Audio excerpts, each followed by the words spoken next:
Hello friends, કેમ છો બધા મજામાં? તો જેમ ફરી એકવાર આપણે ઓનલાઈન કોચિંગ તરફ જવાની જરૂર પડી છે કોરોનાની જે ગંભીર પરિસ્થિતિ છે તેને ધ્યાનમાં રાખીને, પણ છતાં એઝ અ ડ્રોપર તમારે જરા પણ નાસીપાસ થવાનું નથી, રાઈટ? તમારી મહેનત એટલી ને એટલી ચાલુ રહેવી જોઈએ. તો આવો એક મારી પાસે તરફથી કાઇન્ડ સજેશન છે તમને કે સતત આપણી મહેનત ચાલુ રહેશે, એમાં કોઈ પ્રકારની કચાશ છોડવાની થતી નથી. નો ડાઉટ આપણે અહીંયા ઓનલાઈન માધ્યમ દ્વારા મળી રહ્યા છે. ડાયરેક્ટ તમે અમને તમારા ડાઉટ નથી પૂછી શકતા, પણ એની ટાઈમ તમને કોઈ પણ પ્રકારનો એવો નાનો મોટો ડાઉટ હોય તમે અમને સોશિયલ મીડિયા વોટ્સએપના માધ્યમ દ્વારા શેર કરી શકો છો, રાઈટ? તો આવું છે પાછા આપણે ટોપિક પર.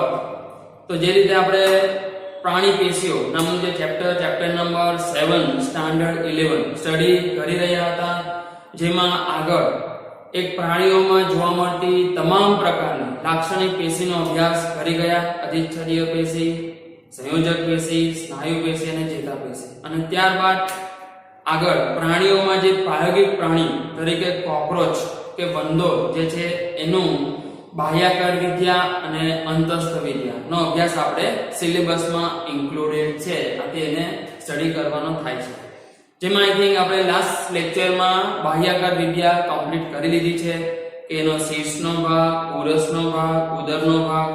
ઘણા સ્ટુડન્ટ તરફથી એક ક્વેશ્ચન મને વોટ્સએપ દ્વારા શેર થયો કે સાહેબ આપણે ખંડો કેટલા લેવાના ટોટલ? તો એકચ્યુઅલ તમે જુઓ reference book to reference book થોડું વેરિએશન છે એમાં. ટોટલ આપણે 19 ખંડો લઈ શકીએ, જેમાં મુખાંગો જે કવર કરાયા હતા, શીર્ષ પ્રદેશમાં 6 મુખાંગો, ઉરસના 3 અને પાછળ ઉદરના 10 ખંડો, એમ ટોટલ ગણીએ તો એ 19 થાય છે. પરંતુ ક્યારેક શીર્ષ પ્રદેશના મુખાંગોને અલગથી ગણવામાં આવતા નથી, એને એક જ ગણવામાં આવે. અને એને જો એક જ ગણો તો આંકડો તમારો થઈ જશે કેટલો? 1 + 3 4 ને 10 14, બરાબર? તો આપણે બંને રીતે આ ક્વેશ્ચનને સોલ્વ કરવા માટે સક્ષમ થઈએ, જે હિસાબે ઓપ્શન તમને આપેલા હોય તે હિસાબે. અને કદાચ જો ઓપ્શનમાં 14 પણ હોય અને સાથે 19 પણ હોય અને બંનેમાંથી કોઈ પણ સિલેક્ટ કરી લીધું, ક્વેશ્ચન ખોટો આપી શકાશે નહીં. બંને આન્સર રાઈટ આપવા જ પડે, રાઈટ? તો જઈશું આજે ડોક્ટર આપણે અંતસ્થ વિદ્યા તરફ, એનાટોમી કે વંદાની અંતસ્થ વિદ્યામાં જોવાના છે એના અલગ અલગ શરીરના દેહધાર્મિક તંત્રો, એ તંત્રો કેવા જટિલ છે, કેટલા વિકસિત થયેલા છે, પાચન તંત્ર, શ્વસન, પરિવહન, ઉત્સર્જન અને ફાઇનલી પ્રજનન તંત્ર તરફ જઈશું. તો શરૂઆત કરીએ છીએ આપણે પાચન તંત્રથી. તો વંદાનું જે પાચન તંત્ર છે એનો આખો જે પાચન માર્ગ છે, સૌથી પહેલી વાત આવે કે સ્વાભાવિક છે, સંપૂર્ણ પ્રકારનો છે, કારણ કે મુખ દ્વાર અને મળ દ્વાર બંને અલગ હોય. અને પ્રાથમિક રીતે તમને યાદ પણ છે, બેટા હું તમને પૂછું કયા સમુદાયથી પાચન માર્ગ સંપૂર્ણ જોવા મળે તો સામે નથી, ડાયરેક્ટ આન્સર નથી માંગી શકતો, પણ જ્યાં તમે બેઠા છો ત્યાંથી આન્સર આપશો મને, રાઈટ? તો આનો આન્સર આવે સૂત્રકૃમિ. પૃથુકૃમિ સુધીના જૂથમાં, સમુદાયમાં બંધ અથવા તો અપૂર્ણ પાચન માર્ગ હતા, જ્યારે અહીં તમે જોશો તો પહેલીવાર સૂત્રકૃમિ સમુદાયથી સંપૂર્ણ પાચન માર્ગ જોવા મળે છે. તો વાંદામાં પણ એવો સંપૂર્ણ પાચન માર્ગ જોવા મળશે. મુખ દ્વાર, મળ દ્વાર અલગ હશે. આખા પાચન માર્ગની જે રેખા છે એને 3 પાર્ટમાં ડિવાઈડ કરવામાં આવે છે: અગ્રાંત્ર ભાગ, મધ્યાંત્ર ભાગ અને પશ્ચાંત્ર ભાગ. થિયરીને ઈઝી કરવા માટે, જેમાં પ્રથમ આપણે જોઈએ અગ્રાંત્ર. તો અગ્રાંત્ર એટલે મુખથી શરૂ થઈને પેશની સુધીનો ભાગ. તમારા દિમાગમાં ડાયાગ્રામ તો ક્લિયર છે જ, ઓકે? તો જે એના મુખથી ચાલુ થાય, મુખ દ્વારથી શરૂ થાય અને પેશની સુધીનો ભાગ છે, એને આપણે અગ્રાંત્રમાં લઈએ. આ અગ્રાંત્ર માટે બહુ જ એક આઈએમપી ક્વેશ્ચન જે ઘણીવાર સ્ટુડન્ટને કન્ફ્યુઝ કરતો હોય છે. આ ત્રણ જે ભાગો છે પાચન માર્ગના, અગ્રાંત્ર, મધ્યાંત્ર, શેષાંત્ર, એમાં એક અગ્રાંત્ર જ એવો વિસ્તાર છે જે તે અંદરની તરફથી ક્યુટિકલ દ્વારા આવરિત હોય છે. તો આ બહુ આઈએમપી ક્વેશ્ચન તમારા માટે યાદ રાખજો, જેને મેં અહીંયા બ્રેકેટમાં લખી દીધું છે, વેરી ઇમ્પોર્ટન્ટ. મધ્યાંત્ર અને પશ્ચાંત્રમાં આવું આંતરિક ક્યુટિકલ હોતું નથી, માત્ર ને માત્ર અગ્રાંત્રની જ અંદરની દીવાલ આવા ક્યુટિકલથી આવરિત હોય છે. તો આ યાદ રાખજો. આ અગ્રાંતરમાં આગળ જોઈએ તો શરૂઆત થાય છે મુખથી અને મુખની અંદર રહેલા મુખાંગો જે ઓલરેડી આપણે ભણી ગયા છે. એ મુખાંગોનું મુખ્ય જે કામ છે ભરડવાનું કામ છે કે જે ખોરાક એના દ્વારા ખાવામાં આવે એને ભરડવા માટે, ચાવવા માટે આ મુખાંગોનો ઉપયોગ કરવામાં આવે છે. મતલબ કહી શકે કે ભૌતિક કે યાંત્રિક પાચનમાં એની મદદ મળે છે. આગળ આવે છે કંઠનળી, જે સિમિલર કોઈ પાર્ટિસિપેશન એનું છે નહીં, પણ ત્યાંથી ખોરાક આગળ પસાર થશે. ત્યાંથી તે જાય છે અન્નનળીમાં. વંદાની અન્નનળી થોડી વિશેષ હોય. એનો આગળનો ભાગ સાંકડો અને પાછળનો ભાગ ખૂબ જ પહોળો એક કોથળી જેવા સ્વરૂપમાં કન્વર્ટ થયેલો હોય છે. અને એ જે ભાગ છે એને કહેવાય છે અન્ન સંગ્રહાશય. શું કહે દીકરા? અન્ન સંગ્રહાશય. આ અન્ન સંગ્રહાશયમાં તે ખોરાકનો સંગ્રહ કરે છે, ખોરાકનો સ્ટોરેજ કરે છે. અને બહુ મોટી એવી ફૂલેલી કોથળી જેવી રચના છે અને ત્યાં આનો સંગ્રહ થઈ શકે. એ સંગ્રહ થયેલો ખોરાક ધીરે ધીરે પછી આગળ પેશણીમાં પસાર થાય.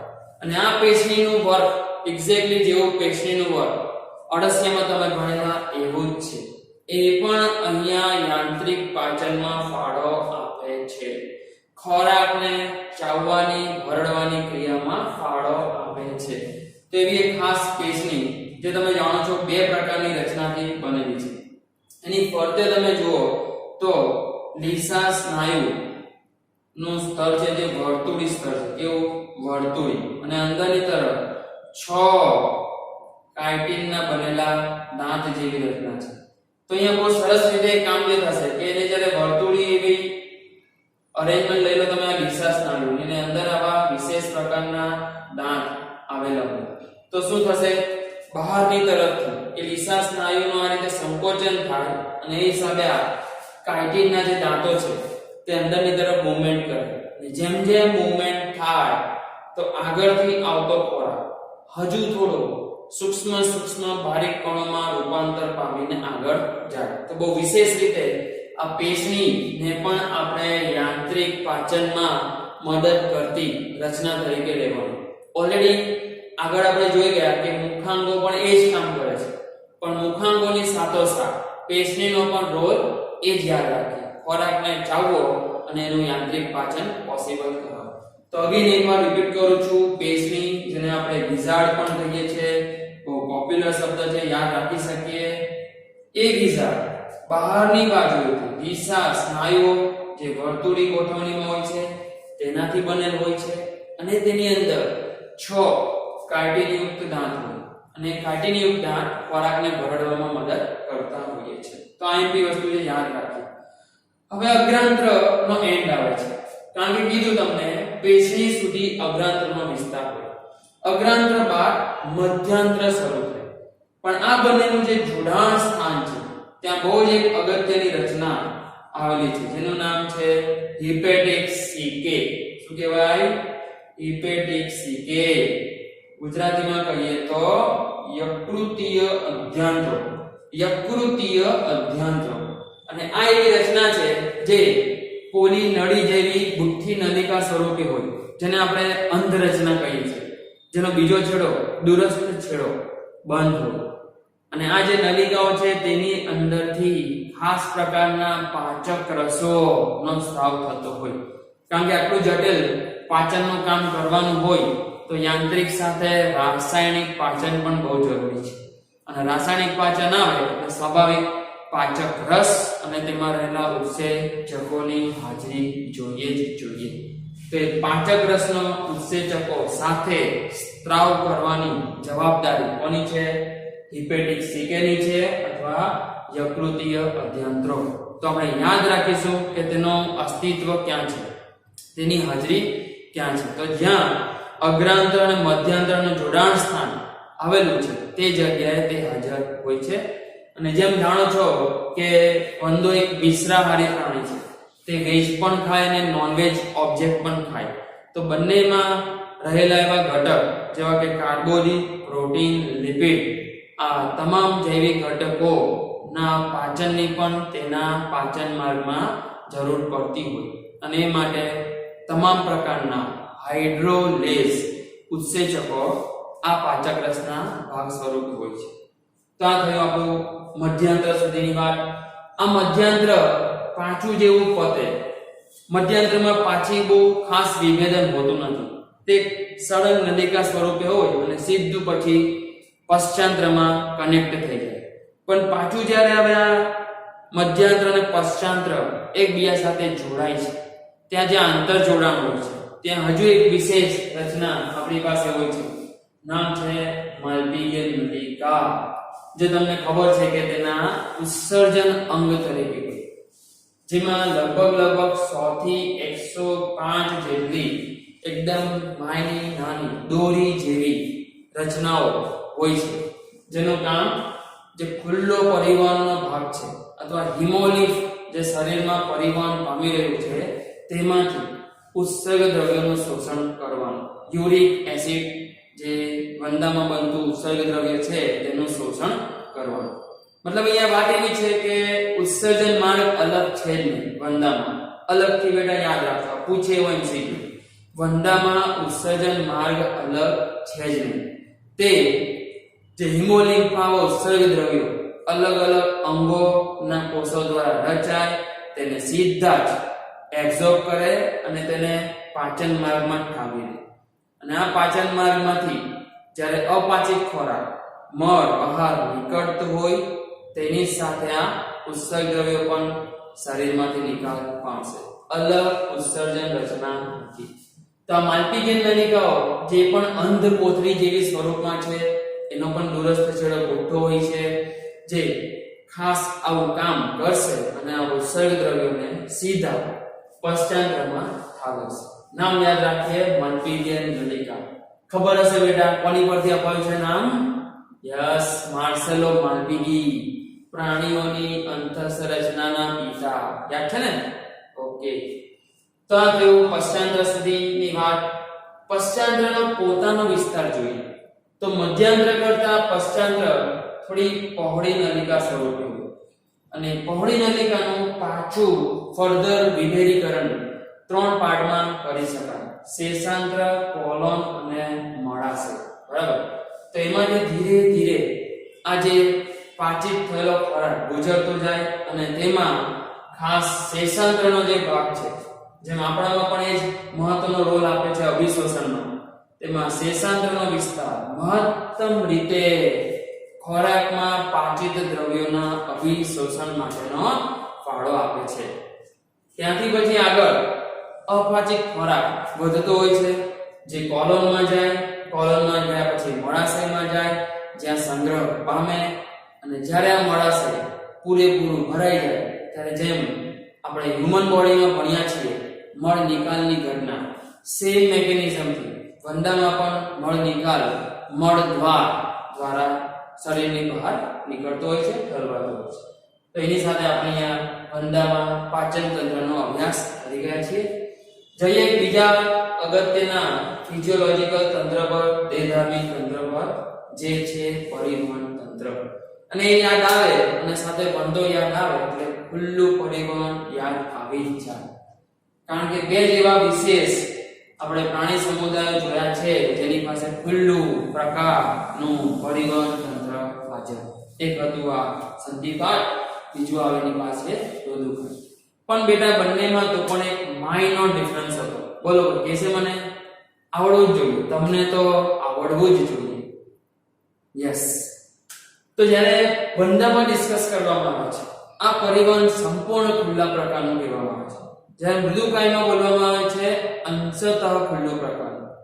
કારણ કે બંને પ્રાણી એવા છે જેઓની અંદર પમ્પિંગ માટે હૃદય તો છે, પણ હૃદયમાંથી એવું કહેતા કે સીધું રુધિર કોટરોમાં જતું રહે. જેવું હૃદયમાંથી પમ્પિંગ થાય એટલે સીધું કોટરોમાં જતું રહે. પણ જ્યારે મૃદુકાયમાં જોવામાં આવે તો એ હૃદયમાંથી રુધિર વાહિનીઓ નીકળતી હોય, પણ એ રુધિર વાહિનીઓ છેક અંગ સુધી એ બ્લડને લઈ જવાનું કામ કરતી નથી. તેઓ અંશતઃ વિકસિત હોય અને રુધિર વાહિનીઓ પછી તેની અંદર રહેલું બ્લડ સીધું કોટરોમાં ઠાલવે. પણ વંદામાં શું થશે? જેવું તે પમ્પિંગ પામે તુરંત જ સીધું કોટરોમાં વહી જાય છે. તો આવા એક કોટરોની હાજરી હોવી ત્યાં બંને પ્રાણીઓના બહુ જ વિશેષ લક્ષણો રહેશે, કારણ રુધિર વાહિનીઓ છે નહીં. અને આ કોટરોમાં જે રુધિર વહી જતું હોય તેમાં સીધા જ એના શારીરિક અંગો ડૂબતા હોય, સંપર્કમાં આવતા હોય અને ત્યાંથી જરૂરી પોષક દ્રવ્યો લેવાનું, O2 લેવાનું, CO2 નો નિકાલ કરવાનો અને ઉત્સર્ગ દ્રવ્યોનો નિકાલ કરવાનું કામ સંપન્ન કરશે. તો યાદ રાખીએ, સંપૂર્ણ ખુલ્લા પ્રકારનું, ખુલ્લું તો ખરું પણ કેવું, સંપૂર્ણ ખુલ્લા પ્રકારનું પરિવહન ધરાવે છે.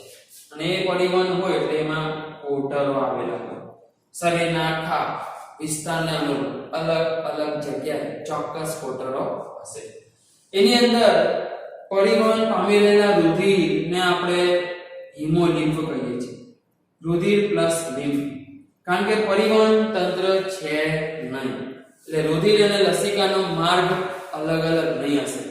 જેમ બંધ પરિવહનમાં આપણે જોઈએ છીએ કે લસિકા વાહિની દ્વારા, રુધિર વાહિની દ્વારા પરિવહન પામતા હોય, પણ અહીં એ વસ્તુ પોસિબલ નથી બીકોઝ ખુલ્લું પરિવહન તંત્ર છે.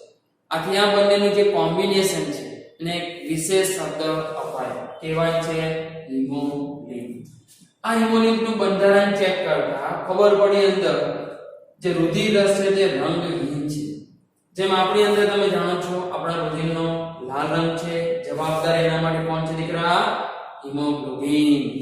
તેમ મોટા ભાગના જે કીટક જૂથના પ્રાણીઓ જો તમે લો તો એમાં કોઈ એવો ખાસ શ્વસન રંજક દ્રવ્ય હોતો નથી. આથી એની પાસે જે રુધિર રસ છે તે રંગહીન હોય છે. અને જે રુધિર કણો હોય છે તે પણ આપણા જેટલા વિકસિત હોતા નથી. એની પાસે એક સાદા હિમોસાઇટ હોય છે જેને બ્લડ સેલ પણ કહેવામાં આવે છે. શું કહેવાય? બ્લડ સેલ, રુધિર કણ. કયા? સ્પેસિફિક નથી. જેમ તમારી અંદર તમે 3 ધરાવો, WBC, RBC, ત્રાટકણ, બહુ સ્પેસિફિક રીતે, બીકોઝ આપણે તો બહુ જટિલ છીએ, પણ અહીં એ પોસિબલ નથી. તો એવા સાદા હિમોસાઇટ આવેલા હોય અને પ્લાઝમા રંગહીન હોય, કોઈ શ્વસન રંજક દ્રવ્ય છે નહીં. પણ અહીં એક ક્વેશ્ચન મને ડિસ્કસ કરવાની ઈચ્છા થાય છે.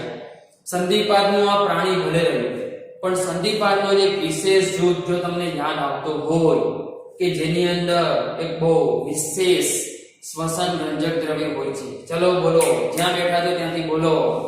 કોઈ બોલશે? યસ, હિમોસાઇનિન.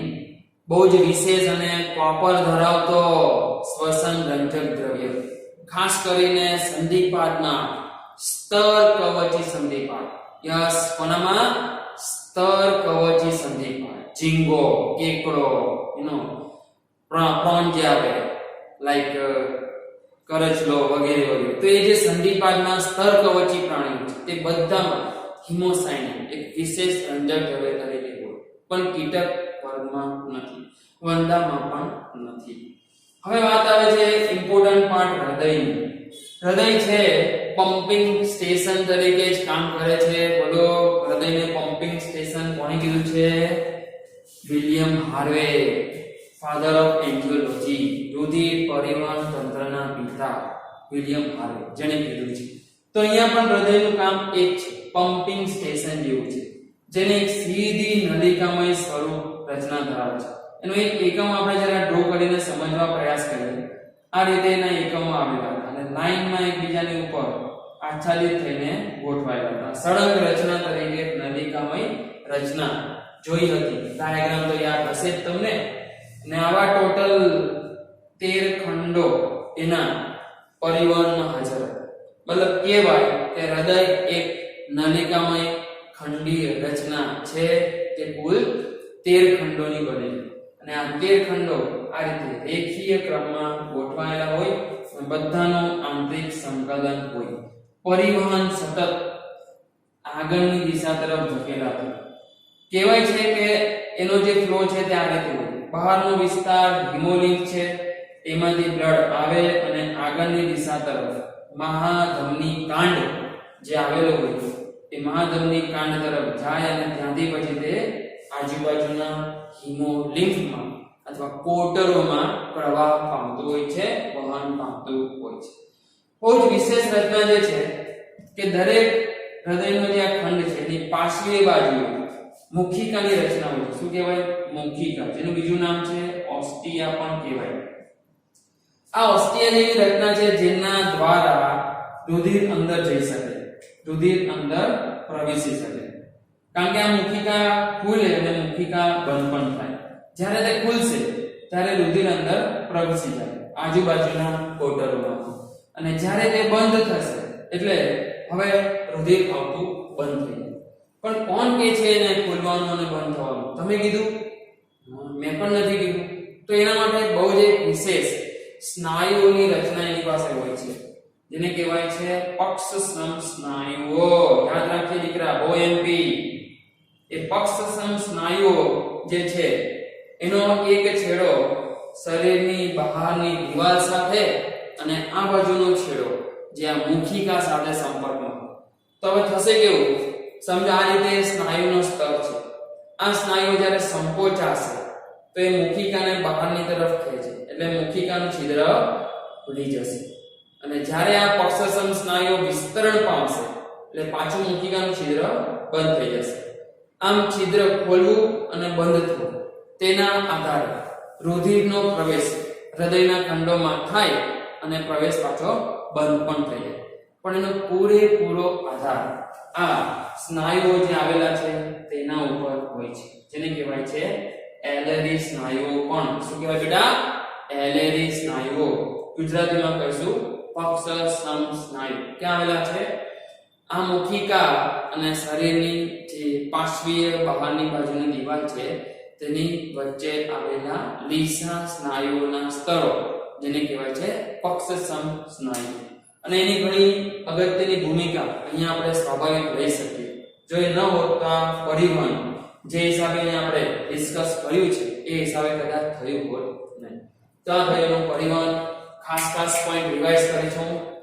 સંપૂર્ણ ખુલ્લા પ્રકારનું છે, કોટરો આવેલા હોય છે, હિમોલિકના બંધારણમાં રંગહીન પ્લાઝમા છે, કોઈ શ્વસન રંજક દ્રવ્ય નથી, હિમોસાઇટ એક જ પ્રકારના હોય, રુધિર કણો બ્લડ સેલ પણ એને કહેવામાં આવે છે, 13 ખંડોનું બનેલું નલિકામય હૃદય ધરાવે છે, જે અગ્રથી પશ્ચ બાજુ શરીરની લંબાઈને થ્રુઅપ મોજૂદ હોય છે, સતત પ્રવાહ આગળની દિશામાં થતો હોય છે, મહાધમની કમાન તરફ, અને ત્યાંથી રુધિર બહાર કોટરોમાં ઠલવાઈ જતું હોય છે. દરેક હૃદયના ખંડમાં ખંડિકા આવેલી હોય અને ખંડિકાનું સંચાલન પક્ષસમ સ્નાયુઓ કરતા હોય છે. જઈશું હવે નેક્સ્ટ એક બીજું અગત્યનું પરિવહન તંત્ર બાદ શ્વસન તંત્ર જોવા કે કેવી રીતે બંધો શ્વસન કરે છે. તો એની પણ એ રચના બહુ જ સરળ છે, કારણ કે જેટલું જ જટિલ પરિવહન હોય એટલું જ શ્વસન પણ પરિવહન થાય, કારણ કે બંને એકબીજા સાથે સંકળાયેલી રચના છે. તમે હ્યુમન બોડીનું ડિસ્કશનમાં લો તો હવે તમે કહો તમે શ્વસન કરો છો, ઓક્સિજન જાય છે અંદર, પણ એ રુધિર જ માધ્યમ છે જેના દ્વારા અલગ અલગ અંગોના કોષો સુધી પહોંચે. જો રુધિર ન હોત તો ઇઝ ઇટ પોસિબલ? નેવર. બરાબર. તો એ ટાર્ગેટ રાખીએ અને કહીએ કે જો પરિવહન સરળ હોય તો શ્વસન પણ સરળ હોય. તો એનું શ્વસન એક શબ્દમાં તમારે ડિસ્ક્રાઇબ કરવું હોય તો કહેવાય છે કે શ્વસન નલિકા તંત્રનું બનેલું હોય છે. શું છે શ્વસન નલિકા? અને આ પણ બહુ જટિલ લાંબો શ્વસન માર્ગ નહીં. તમે જોશો એના દેહમાં જેટલા પણ તમે ખંડો ડિસ્કસ કર્યા છે, યાદ છે તમને? 3 ઉરસીય ખંડો, 10 ઉદરીય ખંડો. એમાં એક લાક્ષણિક ખંડ મેં ડ્રો કરવા પ્રયાસ કર્યો છે, જેનો આ સમજી લો ઉપરી કવચ, આ સમજી લો અધો કવચ. અને બંને કવચની સાઈડ પર તમે જે પાર્શ્વીય યોજી કલાની વાત કરતા હતા, બરાબર ને? કે ઉપરી કવચ અને અધો કવચ નું જોડાણ એક લચીલા સ્તર કોના દ્વારા હોય? યોજી કલા દ્વારા. તો એ યોજી કલાના સ્થાન પર બહુ વિશેષ આવા જે શ્વસન છિદ્રો આવેલા હોય, જે મેં દર્શાવવા પ્રયાસ કર્યો છે. એ શ્વસન છિદ્રો દ્વારા હવા અંદર જાય, ગળાઈને જાય પાછી. આજે અહીંયા રોમ બતાવેલા છે તે શું છે? કાઇટિનના બનેલા રોમ જેવી રચના છે, જેને બ્રિસલ કહેવામાં. શું કહેવાય? કાઇટિનના બનેલા બ્રિસલ. બ્રિસલ ને ગુજરાતીમાં તમે સમજો સિમ્પલ નાના રોમ જેવી રચના, જેનું કામ શું રહેશે? તો જ્યારે હવા અંદર પ્રવેશે ત્યારે તેનું એક ગાળણ કરે. ગાળણ કર્યા બાદ જોઈ શકો છો અહીંયા એ હવા જાય આ જેમાં આ રચના છે તે મુખ્ય શ્વસન નલિકા છે. એ શ્વસન નલિકાની લગભગ 3 શાખાઓ ક્રિએટ થાય, જેને કહેવાય છે શાખિત નલિકા. શાખિત નલિકાનો દૂરસ્થ છેડો ગુઠ્ઠો હોય અને આ જે જગ્યાએ એ કામ કરે છે પ્રસરણ. તો અહીં સુધી પહોંચેલી જે હવા છે અને અહીંયા તો તમને ખબર જ છે ખુલ્લું પરિવહન એટલે સીધું કોણ આવતું હશે? કોટરો આવતા હશે. કોટરોની અંદર હિમોલિમ્ફ હશે. એ હિમોલિમ્ફમાં સીધું જ અહીંયાથી ઓક્સિજન અને CO2 નું વિનિમય પોસિબલ થઈ જશે. બસ આટલી જ રચના જરૂરી છે. તો શ્વસન નલિકા હોય અને આગળ એમાંથી નીકળતી ઇન્ડિવિડ્યુઅલ નલિકાની 3 શાખિત શ્વસન નલિકા હોય અને આ બધાનો સમૂહ એટલે કહેવાય શ્વસન નલિકા તંત્ર. અને અહીંયા જે પહોંચેલા છે ખાસ હવાના વાયુઓના જે અણુઓ છે અથવા વાયુ પોતે તે સીધું અહીંથી હિમોલિમ્ફ સાથે શું પામી જાય? વિનિમય પામી જાય. તેમાં શ્વસન છિદ્ર બહુ ખાસ રચના છે, જેને જ આપણે કહી શકીએ આપણા નાસિકા છિદ્ર સાથે કમ્પેર કરો, જે હવાનો અંદર પ્રવેશ દ્વાર છે. અને એવા શ્વસન છિદ્રો વાલ્વ દ્વારા સુરક્ષિત હોય. ઓપનિંગ અને ક્લોઝિંગ તેની ખુલ્લા અને બંધ થવાની ઘટના એ પ્રાણીની ઈચ્છા શક્તિ પ્રમાણે થાય. જ્યારે શ્વસનની જરૂરિયાત લાગે વાલ્વ ખુલે, શ્વસન છિદ્રો ખુલે અને હવાનો પ્રવેશ શરૂ.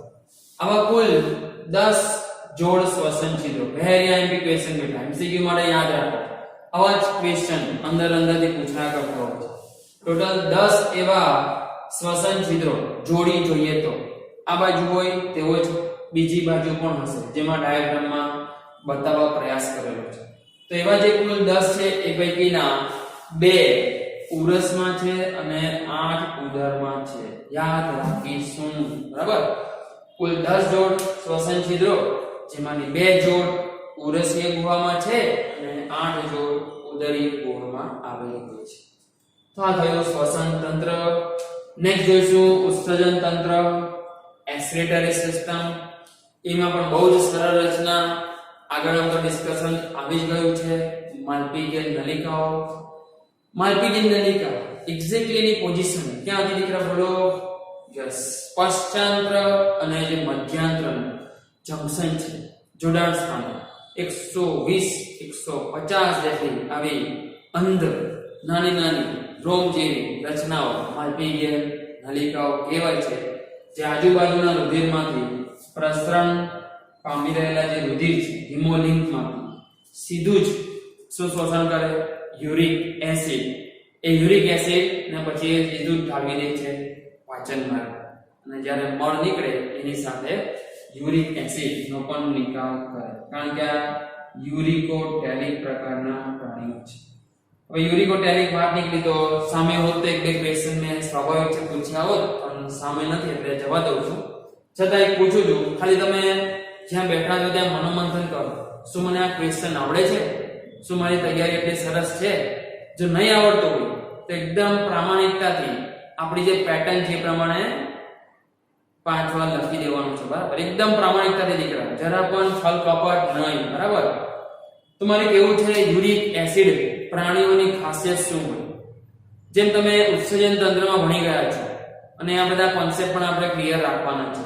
યુરિક એસિડ એ સૌથી ઓછું ઝેરી ઉત્સર્ગ દ્રવ્ય છે, અને જ્યારે કોઈ એવા પ્રાણી હોય કે જેને પાણીની સમસ્યા હોય, જલ સંરક્ષણ કરી રાખવું એ બોડીની સૌથી મોટી ચેલેન્જ હોય, તો તેવા બધા જ પ્રાણીઓ યુરિકોટેલિક બનતા હતા. તેઓના ઉત્સર્ગ દ્રવ્ય તરીકે યુરિક એસિડ નું નિર્માણ કરે, પણ સામે એમને ભોગ આપવો પડે. શેનો? ઉર્જા, શક્તિ. જેટલું યુરિક એસિડ બનાવે એમાં ઉર્જાનો વધારે ભોગ આપવો પડે. જેમ એમોનિયા ત્યાગી પ્રાણીઓ તમને યાદ છે, ઉર્જાના મિનિમમ વપરાશ દ્વારા, એટીપી ના ઓછામાં ઓછા વપરાશ દ્વારા પોતાનું શું કરે? ઉત્સર્જન મેનેજ કરે છે. પણ જેમ આ સ્વરૂપો કન્વર્ટ થાય તેમ તેમ શરીરમાંથી ઉર્જાનો ઉપયોગ વધારે થાય. જો કે સામે પાણીનો ઉપયોગ ઓછો થતો હોય એટલે પાણીનો વ્યય સ્વાભાવિક રીતે ઘટાડી શકાય. આપણે શેમાં આવીએ બેટા? યુરિયા ત્યાગી. આપણે ઇન્ટરમીડિયેટ છીએ, પણ છતાં એટલીસ્ટ એમોનિયાને તમારે યકૃતમાં કયો ઉત્સેચક? યુરિએસ, આર્જિનેસ, જેના માટે થાય છે ત્યાં બહુ સરસ યુરિયા ચક્ર અથવા કહેવાય ઓર્નિથિન ચક્ર દ્વારા તેનું કન્વર્ઝન કરતા હોઈએ છીએ આપણે યુરિયામાં, એટલે યુરિયા કહીએ છીએ. તો ઉત્સર્જન તંત્ર તરીકે મેઇન રચના આવી માલપીય નલિકાઓ છે. થોડી ઘણી મદદ શરીરમાં છૂટા છવાયા બીજી થોડીક રચનાઓ છે તે પણ કરે છે, જેવા કે મેદકોષો, નેફ્રોસાઇટ અને યુરિકોસ ગ્રંથિ, યુરિકોસ ગ્લેન્ડ. તો આ એક MCQ માં પૂછે છે દીકરા. આવા નાના નાના નામો આપણે યાદ રાખતા નથી, પણ પૂછે કે નીચે પૈકી કઈ રચના જે ઉત્સર્જન રચના છે, ઉત્સર્જન તંત્ર સાથે સંકળાયેલી છે, તો મુખ્ય તો યાદ આવે, પણ આ પણ યાદ રાખવાનું કામ તમારું જ છે. કોનું? તમારું. મેદકોષો, જેને ફેટ બોડી અથવા એડિપોસાઇટ કહી શકાય, નેફ્રોસાઇટ અને યુરિકોસ ગ્રંથિ. તો એનું ઉત્સર્જન તંત્ર. નેક્સ્ટ જોઈશું ચેતાતંત્ર. કે ભાઈ ચતુર પ્રાણી તો છે ને, સ્વાભાવિક છે હિસાબે એનું જે ચેતાતંત્ર છે એકદમ લો અથવા લોઅર લેવલનું હશે, એકદમ અવિકસિત પ્રકારનું. કારણ એક ક્વેશ્ચન જ્યારે આપણે પ્રાણી સૃષ્ટિ ભણતા હતા ત્યારે પણ ડિસ્કશનમાં આપણે લેતા હોતા હતા કે જ્યારથી તમે નુપુરક પર આવ્યા ત્યારબાદ ચેતાકંદોની રચના જોઈ, અને ત્યારે પ્રથમ શરૂઆત હતી. પછી સ્વાભાવિક સંધિપાદ આવ્યો તો ત્યાં પણ આ ચેતાકંદો હોય. બીજી એક બહુ વિશેષ વાત કે આ ચેતાકંદો જે વક્ષ બાજુએ જોવા મળે, વક્ષ બાજુએ બધાનું આંતરિક જોડાણ થઈ જાય અને બનાવે લાંબી ચેતારજ્જુ. અને આ ચેતારજ્જુ વક્ષ બાજુએ જોવા મળવી એ બધા જ અપૃષ્ઠવંશી પ્રાણીઓ, અમેરુદંડી પ્રાણીઓ બહુ જ મોટી ખાસિયત. જેવો તમે મેરુદંડી સમુદાય પર જતા ત્યારબાદ આ ચેતારજ્જુ વક્ષની જગ્યાએ પૃષ્ઠ બાજુએ જોવા મળતી હતી. તો એ પણ એક સાથે પોઈન્ટ ડિસ્કસ કર્યો, યાદ રાખવા જેવો. ફાઇનલી વાત કરવી છે આપણે વંદાના ચેતાતંત્રની. તો એ વક્ષ બાજુએ જ હોય, હમણાં વાત કરી, અને ચેતાકંદયુક્ત ચેતારજ્જુની બનેલી. તો વક્ષ બાજુએ ઘણા બધા ચેતાકંદો હાજર હોય અને આંતરિક જોડાણ દ્વારા ચેતારજ્જુ બનાવે. જોવાના જે શરીરમાં ચેતાકંદો કેટલા છે, તો ટોટલ 9 ની સંખ્યામાં છે. આ આપણા માટે ઇમ્પોર્ટન્ટ MCQ કે ભાઈ કેટલા ધરાવે, તો શરીરમાં કુલ 9 ચેતાકંદો હાજર છે, જે પૈકીના 3 ઉરસ વિસ્તારમાં છે અને 6 ઉદર વિસ્તારમાં છે. બોલશો નહીં, આ 3 ઉરસ વિસ્તારમાં અને 6 ઉદર વિસ્તારમાં, અને આ બધાના આંતરિક જોડાણથી બને તે ચેતારજ્જુ. આ ટોપિક આપણે ભણેલા બેટા એવું વાત આવેલી કે વંદાનું શીર્ષ જો કોઈ કારણસર તૂટી જાય, અને તૂટે એમાં કોઈ નવાઈ નથી. કારણ કે બીજી વસ્તુ આપણે જેની બાહ્યાકાર વિદ્યામાં ભણી ગયા કે શિરોરસ, શીર્ષ અને ઉરસ બહુ જ નાજુક એવી ડેલિકેટ રચનાથી જોડાયેલા હોય, જેને કહેવાય છે શિરોરસ. અને આ શિરોરસ ગમે ત્યારે તૂટી શકે, અને એ તૂટે એટલે શીર્ષ ધડથી અલગ. પણ છતાં ત્યારબાદ પણ 9 દિવસ સુધી વંદો જીવી શકે છે. કેટલા દિવસ સુધી? 9 દિવસ સુધી આ વંદો જીવી શકે. અને જે જીવે એનું કારણ શું? આપણું શીર્ષ અલગ કરી દીધું, જીવો તમે? Not at all possible. પણ આ જીવી શકે છે કારણ એના શીર્ષ પ્રદેશમાં ચેતાકરણ કરતી રચનાઓ બહુ જ લિમિટેડ અને એકદમ પ્રાથમિક પ્રકારની છે. તો એ વસ્તુ અહીંયા હું કવર કરીશ, જેને આપણે એનું એક પ્રાથમિક મગજ કહી શકીએ, બરાબર, જેનો ફાળો બહુ વિશેષ એટલો છે પણ નહીં. તો એના શીર્ષ પ્રદેશમાં માત્ર આવા ઉપરી અન્નનાળીય ચેતાકંદો આવેલા. શું આવેલું હોય? ઉપરી અન્નનાળીય ચેતાકંદ. જે જગ્યાએ તમને યાદ હશે આપણે ચેતાકડી ને પણ ડિસ્કશનમાં લેતા હતા. આ ચેતાકડી દ્વારા તેઓ વક્ષ ચેતાકંદ જે સૌથી અગ્ર બાજુએ હોય તેની સાથે સીધો સંપર્ક. લાઈક એના બોડીની જો વાત કરતા હોઈએ તો આ હિસાબે નીચે આખું એનું વક્ષ ચેતારજ્જુ અને ઉપર જે શીર્ષ પ્રદેશ છે એમાંથી એક આ ઉપરી અન્નનાળીય ચેતાકંદ હોય, જેને આ રીતે ચેતાકડી જેવી રચના દ્વારા નીચે રહેલા વક્ષ ચેતારજ્જુ સાથે કનેક્ટ કરવામાં આવતું હતું. તો અહીં ખાસ યાદ રાખીએ કે શીર્ષ પ્રદેશમાં શરીરની પૃષ્ઠ બાજુ, એક્ઝેક્ટલી અન્નનળીની પૃષ્ઠ બાજુ માત્ર એક જોડ ઉપરી અન્નનાળીય ચેતાકંદો આવેલા છે. બાકીના બધા શરીરની વક્ષ બાજુએ છે. અને બધા એટલે કયા? આ 9, જે પૈકીના 3 ઉરસમાં હશે અને 6 ઉદરમાં હશે. અને આ જે ઉપરી અન્નનાળીય ચેતાકંદની વાત કરવામાં આવી છે એની જવાબદારી પણ બહુ લિમિટેડ છે. એ માત્ર શીર્ષ પ્રદેશનું ચેતાકરણ કરે, જેમાં ખાસ તો બે જ રચના માટે, મુખ્યત્વે આંખનું જે વિઝન છે, દ્રષ્ટિ, તેના માટે, અને બીજું એ ત્યાં આવેલા સ્પર્શકોનું જે સંવેદી અંગ તરીકે આપણે સ્વીકારીએ છીએ તેની સેન્સેશન માટે, ઉત્તેજના માટે. અને બીજું તમને જાણ છે, સંવેદી અંગો તો આવે જ આવે. જ્યારે આવે ચેતાતંત્ર ત્યારે આવે સંવેદી અંગો.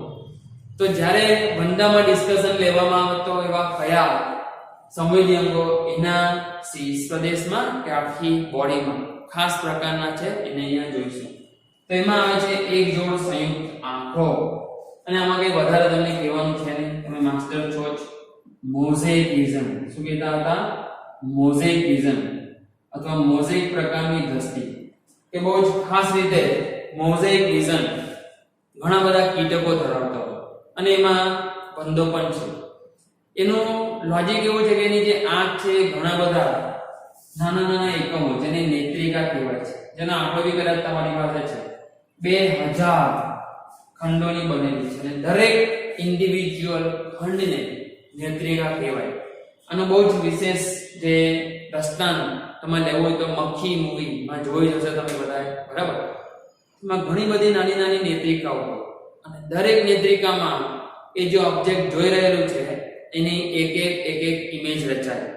તો આવી 2000 ઇમેજ એની આંખ રચતું હોય, પણ એના માટે એનું ચેતા તંત્ર એને એક જ ઓબ્જેક્ટ તરીકે જોઈ. એવું નહીં કે એને સામે જે વસ્તુ પડી છે 2000 વાર દેખાય છે એટલે ક્યાં જવું કન્ફ્યુઝન થાય, એવી કોઈ અહીંયા ઘટના નથી, બરાબર? જેમ આપણું પણ છે, ઇમેજ ઊંધી રચાય છે પણ બ્રેન એને જોવે છે સીધા કરીને, બરાબર? તો અહીંયા સંયુક્ત આંખો યાદ રાખો, જે મોઝેઇક વિઝન માટે જવાબદાર છે. અને આવી 2000 નાની નાની નેત્રિકા, જેને ઓમેટિડિયા પણ નામ આપવામાં આવે છે. શું કહેવાય? ઓમેટિડિયાની બનેલી હોય છે. બીજી રચનામાં સ્થિત કોષ ધરાવે છે, જે ખાસ તેના શરીરનું બેલેન્સિંગ ઓર્ગન માનવામાં આવે છે. સંતુલન સંવેદી અંગ યાદ રાખો, સ્થિત કોષ, જેને બીજું નામ પણ છે આપણી પાસે, સ્ટેટોસિસ્ટ. નામ સ્ટેટોસિસ્ટ. સ્પર્શકો ધરાવે છે, જેને ડિસ્કશનમાં આપણે લઈ લીધું છે બાહ્યાકાર વિદ્યામાં, જેને પણ એન્ટેના કહી શકાય, જે તેને દિશા સૂચન માટે, ખોરાકની શોધખોળ માટે, કઈ દિશામાં જવું, કઈ દિશામાં ખોરાક છે એનો સેન્સ આપે. પણ સ્પર્શકો એક જોડ હોય છે. પુચ્છ સૂળ જોઈ ગયા, વાઇબ્રેશન, જમીનમાં થતા વાઇબ્રેશન ને સેન્સ કરવા માટે આ પુચ્છ સૂળ, એનાલ સર્કાઈ કામ લાગે છે, જે શરીરની પૃષ્ઠ બાજુએ છેલ્લા 10માં ઉપરી કવચ સાથે જોડાયેલી પાર્શ્વીય બાજુએ એવી નાની નલિકામય રચના તરીકે હોય છે, જેનું છે સંવેદી અંગ. અને જંબવૃષો, જે બહુ વિશેષ રીતે એના મુખાંગો ના ટર્મિનલ હતા, મુખાંગોના દૂરસ્થ છેડા, ખાસ કરીને નીચલા જે ઉપાંગો છે, મુખાંગો છે, તેની સાથે જોડાયેલી આ રચના જંબવૃષો, બરાબર? જે ખોરાક ખાય છે એમાં તાપમાન ના ટેસ્ટ વગેરે માટે શું આપે? સેન્સેશન આપે છે, સંવેદના આપે છે. તો આટલા વિશેષ સંવેદી અંગો વંદાના ચેતા તંત્રમાં કવર કરવાના છે. એક યાદ રાખો, અહીંયા કુલ 9 ચેતાકંદો છે. વક્ષ બાજુએ ચેતા રજ્જુ છે. શીર્ષ પ્રદેશમાં આવેલું પ્રાથમિક મગજ બનેલું છે. ઉપરી અન્નનાળીય ચેતાકંદ, આ અન્નનાળીય ચેતાકંદ વક્ષ બાજુએ ચેતારજ્જુ સાથે ચેતા કડી દ્વારા જોડાય છે, સંપર્કમાં હોય છે. 3 ઉરસમાં આવેલા છે, 6 ઉદરમાં આવેલા છે. અને આટલા છે આપણી પાસે લિસ્ટમાં સંવેદી અંગો. સંયુક્ત આંખો મોઝેઇક દ્રષ્ટિ માટે, સ્થિત કોષ, સંતુલન સંવેદી અંગ, સ્પર્શકો દિશા સૂચન, ખોરાકની દિશા સૂચવે, પુચ્છ સૂળ જમીનમાં થતા વાઇબ્રેશનનું સેન્સેશન આપે, અને જંબવૃક્ષો જે ખવાયેલા ખોરાકમાં તાપમાન એટલે કે ગરમ, એનું ઠંડુ હોવું અને ટેસ્ટ વિશેની સંવેદના આપે છે. તો અહીં આપણે લગભગ એના ઘણા બધા ધાર્મિક તંત્રો જોઈ ગયા. ફાઇનલી આગળ જઈશું હવે એના પ્રજનન તંત્ર